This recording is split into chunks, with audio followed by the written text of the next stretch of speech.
네, 일부 국가유공자의 유해가 국립묘지에 안장되지 못하고 일반 봉안시설에 사실상 방치된 것으로 YTN 취재 결과 확인됐습니다.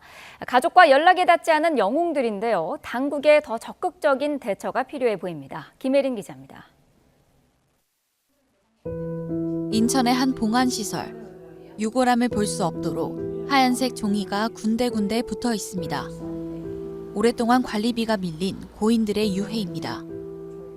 무연고 처리돼 개장될 위기에 놓였는데 여기엔 국가유공자 47위도 포함돼 있습니다. 거의 이제 10년 가까이 저희가 기다리고 있었던 상태이기 때문에 나라를 위해 헌신한 영웅들의 유해가 국립묘지 안장 등 예우받지 못하고 사실상 방치된 겁니다.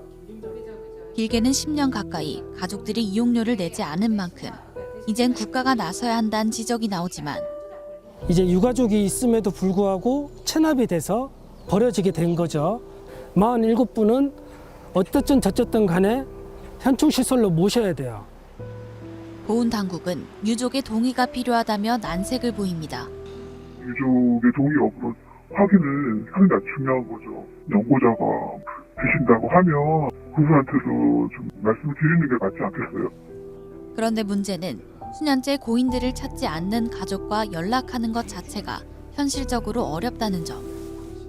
무연고 시신 확인, 처리 의무 등이 있는 지자체는 취재진에게 신문에 공고를 낸 뒤 국립묘지로 모시는 방안을 거론했지만 체납 유공자분들에 대해서는 다른 체납자분들하고 똑같이 연락을 해보고 연락이 안 오면 중앙대에 공고를 2번에 걸쳐서 내야 되거든요.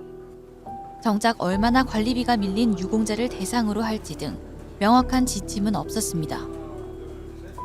관련 규정에 사각지대가 존재하는 겁니다.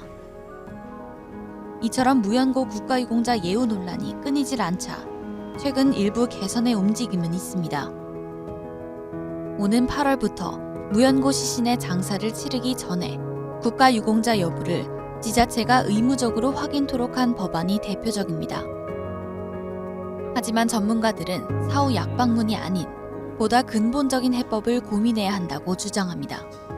국가유공자님께서 혼자 계시다가 외롭게 가는 건 마찬가지란 말이에요. 연고가 없어서요. 그래서 전소조사를 해야 되는 일이 당장 해야 될 일 아닌가. 참 죄송한 예우죠.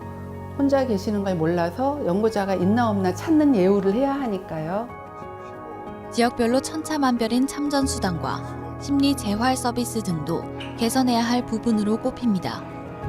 호국 보훈의 달, 오늘 밤 방송되는 YTN 탐사보도 프로그램 팩트 추적은 국가유공자 예우의 실태를 짚어보고 대안을 집중 모색합니다.